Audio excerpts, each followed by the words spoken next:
and welcome to Just Plain Wrong, the podcast where three Mennonite librarians discuss depictions of Amish, Mennonites, and other plain groups in popular culture. I'm Erin, here with my co-hosts Abby and Tilly to discuss the book The Narrow Path by Gail Sattler. So for our opener question, we're going to talk a little about music because this book revolves around hymns and music and a Mennonite Christmas pageant in drastically inaccurate ways that we will discuss in detail later, but it seemed like a fun chance to talk about music and Mennonites. So as just a little bit of history, the relationship between Mennonites and music is actually a little complex. So plainer groups like the Amish and the Old Order Mennonites tend to sing only in unison, as harmonies would be fancy and therefore cause pride. And the Amish sing to this day from the Ausbund, a hymnal from the 16th century. And Amish and Old Order Mennonites don't use instruments during church or at home. And meanwhile, you have other Mennonite groups that are actually known and renowned for their four-part singing, and you would definitely see piano and or organ in many or most Mennonite Church USA congregations.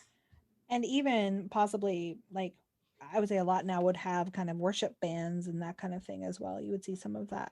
So our opener question, what kind of Mennonite church, musically speaking, did you grow up in? Were your hymns accompanied?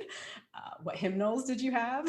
And did you have a favorite hymnal then, or not favorite hymnal? Did you have a favorite hymn then or now? So Abby, we'll start with you. So up until the age of 10, I attended River Corner Mennonite in Lancaster County, which was actually a relatively conservative. It was very small, but it's a family church. My mom grew up going there. My grandparents went there. I had a number of aunts and uncles who went there. Playing in the attached cemetery was full of, playing after church was literally like playing among my ancestors. So it had kind of gone through an evolution like a lot of different churches did. So there was a range of within the people who attended in terms of level of kind of conservativeness, but there definitely were I remember especially among the older population, still a portion of the church that would sit men on one side and women on the other. In terms of music, we mostly sang four-part hymns. I think towards the end of my time, I remember hearing, I feel like we might have gotten one of the overhead projectors and started to potentially do that towards the end of my time there. It's a little bit blurry, but I do definitely remember the singing and really loving listening to four-part harmony. As for favorite hymn, at least growing up, I don't know if I would necessarily, I will have to look up what it actually is, but it's the one with, if God's love was ink, it would fill the ocean. And I'm going to actually have to look up lyrics here because otherwise. Start singing for us, Abby. Oh, what is it? God is love, I think. The chorus goes, could we with ink the ocean fill, and were the skies of parchment made, were every stalk on earth a quill, and every man a scribe by trade. That's the one. It probably is not a current fave, but growing up I really liked that one. No, my church was a mostly accompaniment church. We definitely did some hymns a cappella, a lot just had the organ or the piano. We also had, I'd say, a pretty good variety of musicians. So we would sometimes have, a cellist or someone learning violin up to do music either for the prelude or during communion, or what's the thing where you pass plates, collection time. Offering time. So, and occasionally we would get like a little folksier, and we would have a guitar or like bongo drums or something. And as a kid, my favorite hymns were anything that let us like clap, which in the Mennonite repertoire is fairly limited. Or like one season we did Bwana Apa Bariki, which is a Swahili song, and like people actually like kind of sort of danced to it a little bit. Scandal. And I remember as a kid I was like, yeah, these ones are the best ones. And they are a lot of fun, though now I feel a lot more self-conscious singing something in Swahili, being like, this is fun and it sounds beautiful, but I also have a feeling we're butchering the pronunciation, and none of us are good dancers. we might be moved by this music, but we're not dancing in the aisles. So I don't know. I like a lot of the standards that come up throughout the year. A lot of the ones that get sung at weddings. Will you let me be your servant? Or we are people of God's peace, which I think is fun because that's actually using the words of Menno Simons. So it's, even if the music isn't as old as the 1500s, the words are, which is kind of cool to think that we're still using those words. I attended 3 Mennonite churches growing up. We lived in Philadelphia till I was 8 and went to Germantown Mennonite, where, like Abby, after church, basically the only place to play was a cemetery. Though I think my memories are vague, but I feel like at some point we moved into a different sort of structure where we were just sort of in like a rented room or something as we outgrew the space. I don't actually remember singing there at all, but I just wanted to mention that I also played in cemeteries. And then we moved to Iowa, and most of the Iowa churches would be from what we would call now Mennonite conference background. And so there were we did not accompany hymns. I remember when I first went to college and attended the Mennonite church in Bluffton, Ohio, and was like, why are they always playing the piano and the organ? And to me, it's still a little weird, even though I think every church I've attended since leaving Iowa has accompanied the hymns. But Wellman Mennonite and then Kelowna Mennonite, where I went during high school, neither of them would have. I do have a really weird choice. Like, I have just really fond memories of this very obscure hymn when I was a kid from the, I think a late 80s hymnal edition called Sing and Rejoice. I'm curious if either of you know this song. It's called The Lord of the Dance. Yes, because how the does it go? Catholics like to sing that one too. Oh, the Catholics like it. Okay, yes, I know that one from Mass, not from church. Okay, whoa, that blows my mind a little bit. Yes, I actually assumed that because it was Irish tune, it was probably an Irish Catholic song, but I don't know. I just remember challenging singing it, and like 7-year-old me loved it, and as an adult, like as soon as we got a piano and I got that like little hymnal, I was like, yes, this song. We never sing it in like I haven't heard it sung in a Mennonite church since probably since we moved to Iowa, so like since I was a little kid. But that was definitely my favorite hymn growing up. After we left Pennsylvania, went to Indiana, we started going to Assembly Mennonite, and they had their own like put together little hymn book thing, the Assembly Songbook, and Lord of the Dance is definitely in there. All right, on to our book summary that I may or may not have interjected a few biased adverbs into. What? Us? Bias? We never rush to judgment. So Narrow Path is the painfully slow love story of Miranda Clausen, a, quote, modern Mennonite, and Ted Wiebe, an Old Order Mennonite. Miranda is hired by the Old Order Mennonite congregation in Minnesota to write and direct the Christmas pageant which the church wants to be a big outreach event to bring people to their church. Miranda immediately irritates Ted just by virtue of liking the color red, reading the Bible on her phone, and not being plainly dressed enough for his liking. And since Ted is the guitar player and worship leader for this congregation, the circumstances force them to work together, and even though their disagreements are many. One day, Miranda makes cinnamon buns, which for some reason inspires Ted to kiss her, sort of out of nowhere. And then they don't talk about it for a few days, but for like a month. But after the Christmas pageant is successfully sold out and packed every single night, Ted asks her to marry him and she says yes. The end. And then they moved to Seattle. And then they moved to Seattle, yes. Anything I missed? Tiny subplot where the people who are playing Mary and like a shepherd in the play have premarital sex and get pregnant and then run away and get married, and thus forcing Miranda to play the part of Mary. Naturally. Yes. I have thoughts about that for later, and I was mad about it. They Yeah. aren't good thoughts. Yeah. So since this book is set in an Old Order Mennonite community, we need to start with just a little bit of history. So the Old Order Mennonites are they look a lot like Amish, but they are actually a much newer denomination. They emerged from schisms within Mennonite groups in the United States and Canada between 1870 and 1900.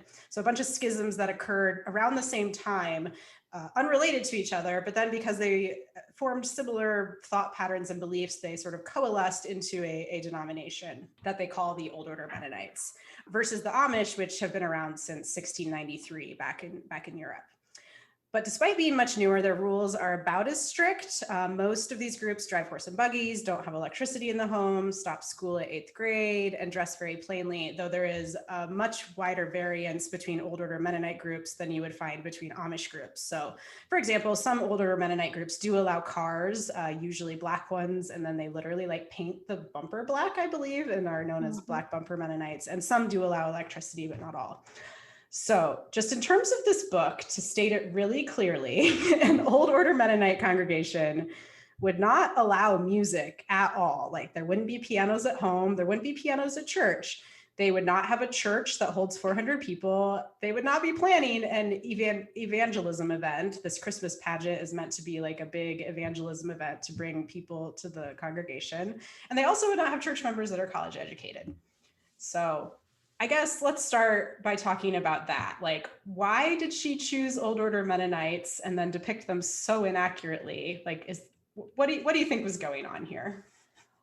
Well, I think this was a thing that was confusing, I think, on a number of levels. First of all, because what I picked up from the book was that she was saying that both Miranda, in her more modern world, and the more conservative Mennonite group were Mennonite brethren, which was, and again, I should state how not specific this author was, other than the depictions of what they were, the communities themselves, and using the term Mennonite throughout. They used the term Mennonite brethren once, and they used the term Old Order once within the book. But in their marketing of the book, the term Old Order Mennonite is used consistently. So we were a little bit flummoxed because, like you just pointed out, the way that this was depicted does not line up with Old Order Mennonite, especially because it is very clear in the book that the community does tend to have more of a Russian Mennonite influence. That seems like that's clear, which would line up more with Mennonite brethren. And there are some Mennonite brethren in Minnesota, but it was a little unclear whether they would actually have this particular blend of both kind of conservative and evangelical focus. So I very much agree that how the term Old Order is a specific thing and it does not match this book. And just to clarify, so Old Order Mennonite would be a denomination just like Amish. And then we often refer to Mennonites. And when we do that, we're sort of talking Mennonite Church USA Mennonites. Mennonite Brethren would be yet another denomination. I actually, since I have the Gamia article up here, I can say they started Mennonite Brethren Church actually began in Russia in the in the late 1800s and came across to, or I guess it says in 1860, and then came across in the late 1800s. So depending on where they were settling, they might not have landed in the they would have been arriving probably around the turn of the century, depending where in the North America they were going. Yeah. I don't really have much to add, except for I would maybe push back on the idea that Old Order Mennonites coalesced into a group. I think they see themselves as pretty distinct because there's the Grafdale Old Order Mennonites and Weaver Mennonites and Weyer Mennonites and Mennonites from Waterloo County. And we, more mainstream Mennonites tend to say Old Order Mennonites in reference to all of those groups together. And I suspect that there is dialogue between groups, but they are geographically different and they do have their own, like the Amish, regional, behaviors and regionalisms. Okay, that's a good point. Yeah, it was definitely enough to really confuse me when we got to this book because I had a pretty solid picture in my mind of what I consider Old Order Mennonite congregations to be like, and I don't know, maybe 2 chapters in, I just decided she's so wrong about what she thinks Old Order Mennonites are that I'm just going to pretend that every time they say the word Mennonite, there's the word conservative in front of it. So it's just some variant of conservative Mennonite church. It's the only way I can get through this book without wanting to tear out my hair. Yeah, no, that was actually my strategy as well. And just to make this episode extra complicated, conservative Mennonite would be yet another Mennonite denomination. So I think we've now named like 12 of those in this episode alone. But yeah, I actually wondered if I don't know if I still wonder this after our whole Mennonite Brethren conversation, but as I was reading it, I wondered if she really did write it about a conservative Mennonite conference type group. And then her editors or her publishers were like, well, this would be better if you just called them like Old Order or something, because that will sell books and people like the word Old Order because it means plain. And so maybe they just did a Control F and got rid of find and replace all the conservative Mennonite and switched it to Old Order. Though then we learned, thanks to Abby's little research, that she only actually uses the phrase Old Order once. We are all very confused, but it would fit a lot more with what I had a lot of cousins that were conservative Mennonite conference growing up. And at least, I think these congregations have become less plain now than they were in the 80s and 90s, but they dressed plainly, they wore coverings, but they did go to college, so that would work. And those churches would have maybe not had instruments 40 years ago, but I think they would now. So yeah, just a lot of pieces of that make a lot more sense in that context. I guess it goes to show how susceptible we are to marketing. We all read the blurb back of the book and we're like, all right, we're looking for Old Order Mennonites. And even when we were directly confronted with evidence that this was not Old Order Mennonite group, we were instead of saying, oh, they just titled it wrong, we were just angry that they got it. Well, okay, but in our defense, really they did emphasize his dress as being very plain, and the car was continually mentioned as being like black bumper. Yeah. Mm-hmm. And the house she was staying at, the electricity, but no microwave, no internet. They didn't mention horses and buggies, but they said that only a couple people had cars and everyone else walked everywhere. So it was really hard to pinpoint. It was very confusing where this was. If you start out from a misleading point, it was hard to pinpoint. So even after all that, I don't think any of us really know what denomination Ted was. Yeah, I don't know. All right, well, moving on. There's actually somehow even more inaccuracies to discuss. So I guess this question actually, I think, hits on something I think is at least a true tension, whether or not this particular scenario is plausible. I don't think the scenario in the book is an accurate one that would happen. Like, we just wouldn't have a conservative plainer group trying to hold an evangelism event, especially one that's musical and theater focused and involves their own people up on stage. But I do think that it is a tension in Mennonite groups of all sorts, like this tension between prioritizing our traditions and distinctiveness with outreach, whether we call it evangelism or community engagement. I think all of us are probably fairly uncomfortable with the term evangelism for a number of reasons. But yeah, in this book, we see the members of this Old Order congregation willing to give up traditions, like they stop wearing their coverings. They agree to stop sitting on separate sides of the sanctuary. So the men and women had been sitting on separate sides of the sanctuary, but in order to be more welcoming to outsiders, they started sitting together.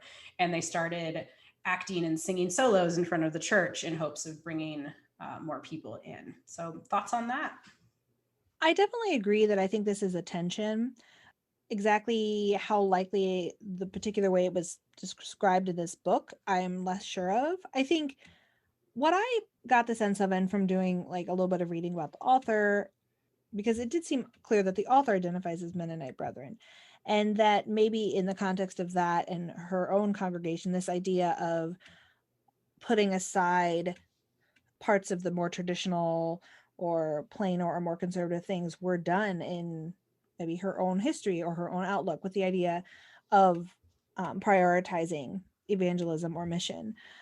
I think to have it condensed and to happen so quickly within a year doesn't make sense. And I was also quite surprised that for a congregation that repeatedly and obnoxiously and very clearly had extremely limited views of what women were allowed to do, decided to hire one to spend an entire year planning a church pageant. It sounded a little bit like, I mean, this church clearly had a desire to bring in new members, but had not had any of the internal conversations that you need to have about, okay, what are the things about our faith that are key parts of our faith that are ones we want to communicate and use to bring people in, and what are parts of our tradition that we don't necessarily need to hold on to in order to make that happen. Yeah, going off of that, that's exactly the scenario in which, I guess, if you were in Mennonite Church Canada or Mennonite Church USA, you'd be like, it's time to form a discernment committee. Everybody, let's get on board. And the committee will discern for like 3 years, and they'll continually present to the congregation different things and like sort of take the temperature of the congregation's attitude towards like women in leadership. And then they'll be a membership vote, and then next year will be another membership vote, and then it will like pass mostly, but like a couple families will leave the church to go to a different congregation because they're getting too liberal, and then like like the hierarchy of the congregation was really weird, and I couldn't quite understand what the pastor's role in it was because he seemed really hands off. It was confusing to me, coming from a background where everything gets turned into a committee and analyzed to death because the desire is for consensus. So the idea that there would be a top-down decision instead of a bottom-up decision is really weird. It's really interesting to hear both of your takes on this question, because I think you both grew up in congregations that, I don't want to offend anyone listening in my home churches, but I think it's fair to say that the churches I grew up in Iowa were in no way progressive. And so I feel like I saw this play out in different ways, like lots, like they were both fairly large churches by Mennonite standards. And how to say this? Basically, a lot of it would come down to, you'd have one group of the church that would really want to, remember our values about nonviolence and non-resistance. And then the other half was much more like, no, we need to bring all the unchurched people of Kelowna, Iowa into the church, and we will scare them away if we talk about these values. And I don't know, I felt like I saw that tension a lot growing up. And I would say, my home congregation has walked a tightrope too, with trying to hold on to a balance of the ideals we identify as Mennonite while not clinging overly hard to the customs that we identify as Mennonite. So trying not to be, too preoccupied with Mennonite last names, quote Mennonite last names, or Mennonite foods or Mennonite music. So trying to diversify that while, still having some hymns and still making sure that there's pie at every potluck, but it is a tension to try and determine what is custom and what is belief, and where that line is hard. And I think there are a lot of denominations that struggle with it too. I will say, coming at this thinking that this congregation was supposed to be representative of Old Order Mennonites, the evangelical tendencies of this congregation did not make sense. Plain dressing communities, Amish, Mennonite, Hutterite, there's part of the rationale for the plain dress and the lack of electricity and the very distinct way of living is because of the idea that you should be in the world but not of the world. And evangelism requires you to go into the world and talk to people who are of the world. So it's one thing if someone is going to come through your hometown and as a tourist, and you can live your life in front of them as a witness. It's another thing to go help with disaster relief and to act out Christly virtues. But to actually go out and try and get people to come into your church, or try and, raise the amount of people who are baptized or increase your membership, is not a way that I would think any plain dressing Anabaptist group would do it. even more than that, I believe it's true that as those Old Order Mennonite groups were schisming, is that a word? Can I make up that word? It was in direct response to some of those waves of like the eras of the preachers coming across and the tent revivals. Like it was in direct response to that those groups branched off and decided to leave, is because they didn't want to take part in that evangelism, making it all the more unlikely for an Old Order Mennonite group. They didn't to want be that involved. evangelism, and they didn't want like Sunday schools were like a big point of contention. By the time they entered the Mennonite church, it was like you were like a yes Sunday school congregation or a no Sunday school congregation. I think we would want to maybe caution between, because we're getting into territory where there's a lot of gradations here, both in terms of what is defined as plain dress and what it means to be Mennonite or Anabaptist, because there would be conservative Anabaptists who might dress in more conservative, maybe not full like cape dresses and that kind of thing, but would be more conservatively dressed and would be very evangelical in their outlook. As we have been corrected before, you can find almost any small group doing the thing that you didn't think anyone did. So Yeah. That's true.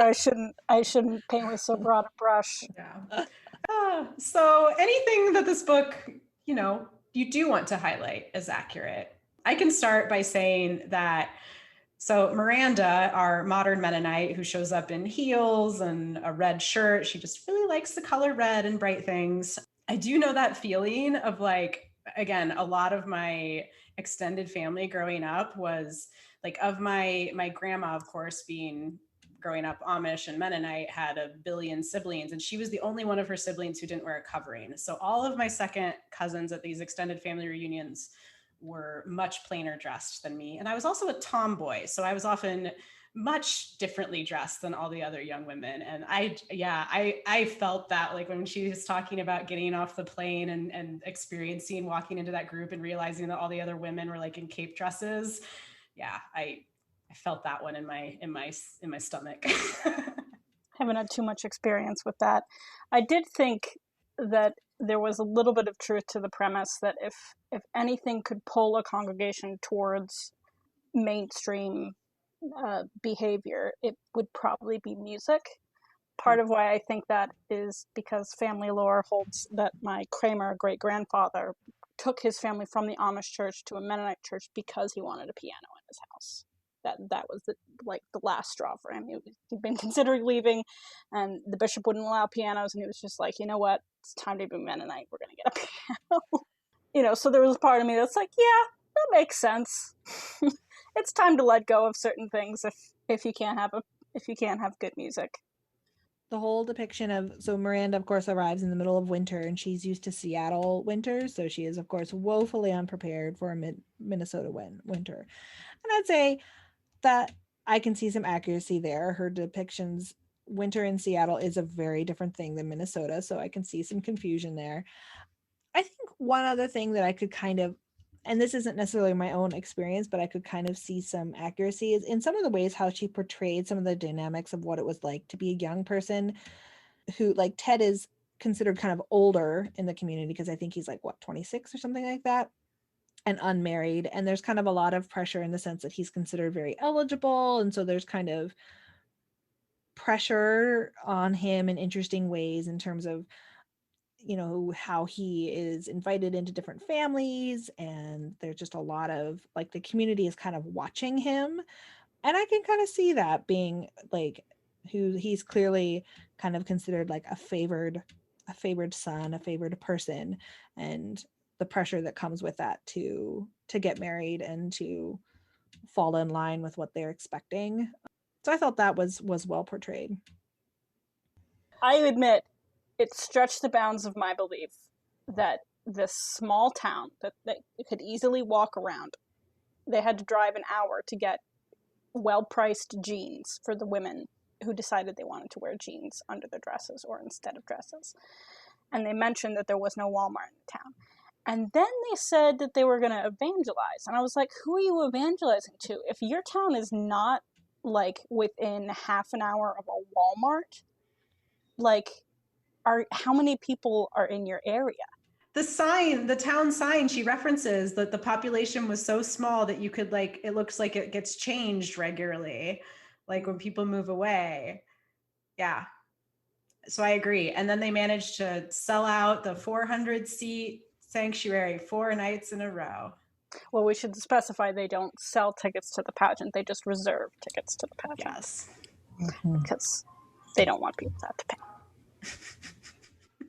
Well, we've shifted nicely into our ranting section. Any other rants?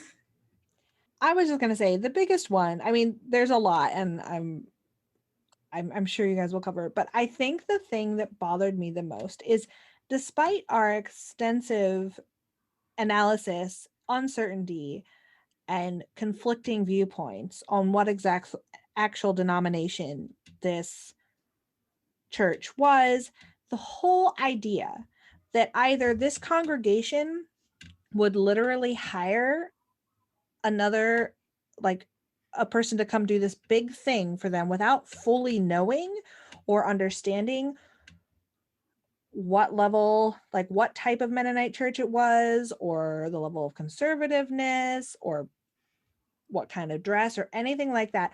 Or on Miranda's side, that like whether you're a modern Mennonite or you're an old order, you are aware of the other Mennonites within your sphere. Like, or if you're not, you're going to ask. This whole idea, like, I don't think you would just assume that because they have the word Mennonite, they're like you. Like, maybe there's a place where you have a dense enough like a densely packed Mennonite population who are all the exact same type of Mennonite, where you could reasonably make that assumption. But I don't know where that would be.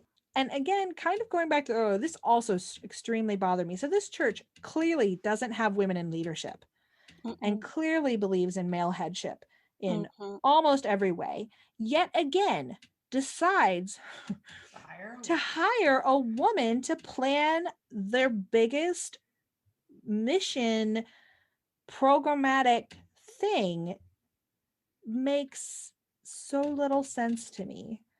I also, building on that, like her dad is a pastor, presumably like a Mennonite one. So even if Miranda didn't know, presumably her dad would be like, oh, you're going to Piney Meadows or whatever the name of the town is. That's a more conservative group. Like, I mean, in small denominations, pastors just know that stuff because they go to conferences and they talk to people, and because they have to know that stuff. Yeah. Yeah, I did get the sense that Miranda had a little bit better idea of what she was getting into than Ted did. Like, I think Miranda knew she was going someplace more conservative. Clearly not as conservative as it ended up being. Like, she was like, oh, God intervened. He made me pack a skirt. You know, like, I think she seemed a little less shocked. She seemed uneasy, but not shocked. But Ted was like, oh my gosh, what have we gotten into? We have to send her home immediately. And then, like, over the course of 2 days, the pastor's like, well, nope, she's staying. And then he just becomes okay with it. Like, I think there would have been a much more drawn out conflict about her role, and there would have been a lot more fighting to, like, you know, the things she wanted to do to encourage people to come to the church were like, let women and men sit together, and, you know, let women take off their head coverings when they're not at church, and, you know, other things. And I don't know that she ever wore a head covering at church. I don't think she did. Mm-hmm. And she wore makeup too, and heels and nail polish. And I don't know, Ted just became okay with it because he fell in love with her over the course of a year, and she made one batch of decent cinnamon rolls. Like, that was enough. I don't know. Well, he eventually did learn that she was a virgin, and that changed everything. Yes, and also the only thing she cared about was the church. Like, she was an accountant, but, like, her life was the church. She had no life outside the church. Also, I have to talk about Miranda's obsession with Ted's hat. She just really likes the hat. And at first she's just like, men look good in hats. And then she's like, Ted looks good in that hat. And then it becomes like, Ted looks good. You know, like, so you could see this like slow burn romance, and you could see it a little bit from the other side, where like I don't think Ted is ever really talking much about Miranda's physical qualities, except for that she looks thin and she should eat more, which is a whole separate problem this book has. So, but yeah, Ted falls in love with her for her qualities, and she falls in love with Ted because of his hat. Like, I don't know what she sees in him. I get the other way, but like, it doesn't seem like she cares about the qualities. It's like they had one nice kiss, and they didn't assume anything about it, and a month goes by until the pageant is done, and then marriage. Bam, let's get married. Like, that's enough for them. Yeah, I want to get to your rants, but that was my other big thing. Like, sometimes it seems like the couples are gonna make it. You know, like maybe they've had a little bit of an interesting romance novel start, but you can kind of get their compatibility and their long-term potential. Not this couple, because even though they like to talk and argue and they seem kind of comfortable with each other and seem to have some physical chemistry, their belief systems are so far apart. Like, they make it very clear that there's no way for Miranda to come and, like, that Piney Meadows is not the place for Miranda to live. But yet somehow they decide that Ted, who has spent his entire life in Piney Meadows, is going to move to Seattle, which I love Seattle, but oh my goodness, he is not going to like Seattle. And they're already talking at the end of it. They want a really short engagement, you know, because I hope you get some premarital counseling in this, and maybe some people who can point out that this might be a rough thing for you all to try to do. Well, this is all running quite parallel to what I need to rant about, which I've already made several cracks about. So Tilly added to the book summary at the beginning this whole subplot about Teresa and Evan, two members of the community who are dating but not yet married, running off for an elopement because, oops, they got pregnant. And that plot line, I felt like, existed for zero reason, because first of all, this book was 250 pages long. That subplot showed up on like page 220, right at the end, and seemed to exist only for the express purpose of Miranda being able to say, well, we shouldn't judge her. We don't know what happened. And also, I'm saving myself for marriage. So even though I don't dress plainly, please don't ever think that I'm a sinner. Like, just so that we could know where exactly her purity scale was. I just was like, this, like, the subplot seemed fine to me until all of a sudden we had the conversation where that was revealed. And I was like, oh, that was unnecessary. Yeah, it came up quickly. Like, it was like they were in rehearsal and Teresa was sick, and I was like, oh man, she's pregnant. And then like 2 pages later, they were eloped. And they got married at a civil ceremony in a courthouse, and they refused to come back. And then the rest of the community was like, well, we're going to support them. They don't have anything to live their lives, so we're going to like send them food and furniture and baby clothing and stuff, which is great. It shows that this community still needs to support its people, even if it doesn't, you know, necessarily understand their motives. But it just was like, Teresa and Evan got pregnant, so it was time to leave the church, even though the church didn't care. Mm-hmm.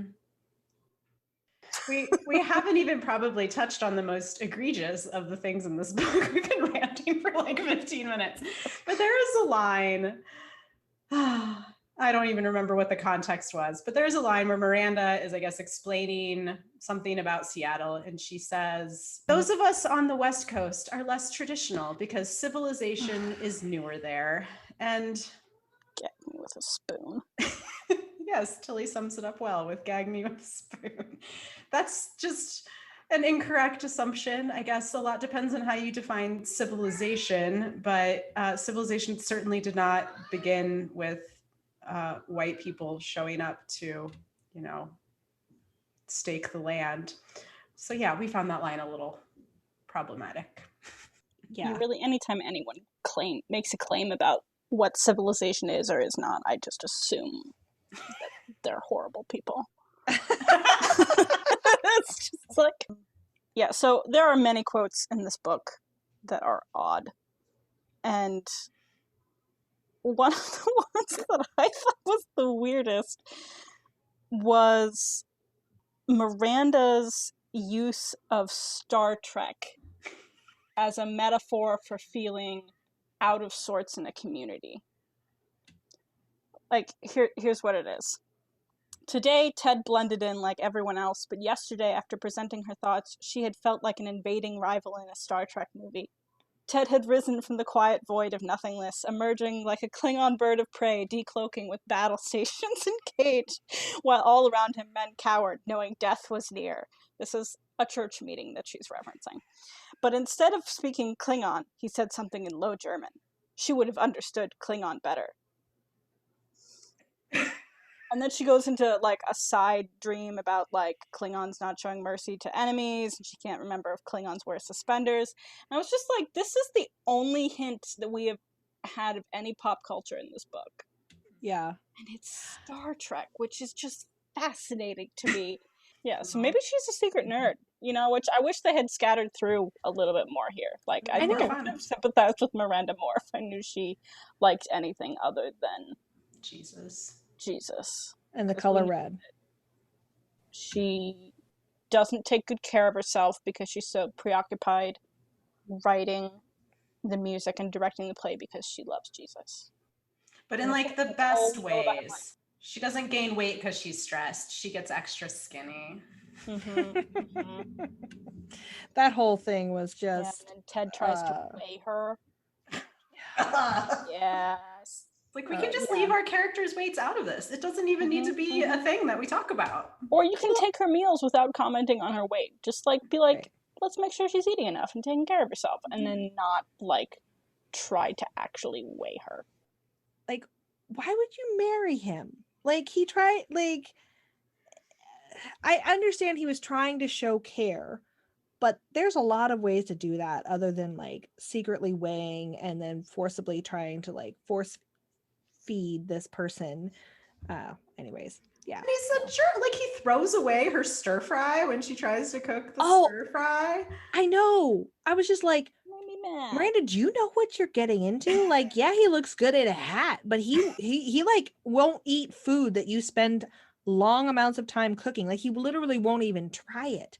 That like, you're excited for. Hey, I made you something new. I think you'll like it. It's healthy. It's Chinese food. You've never had it before. Yeah. I won't eat it. Hey, I'm Ted. I know. I'm Ted. I wear a hat. I'm 10 years old and I'm super picky about food. Marry me. Like, what? No, thank you. So we've agreed.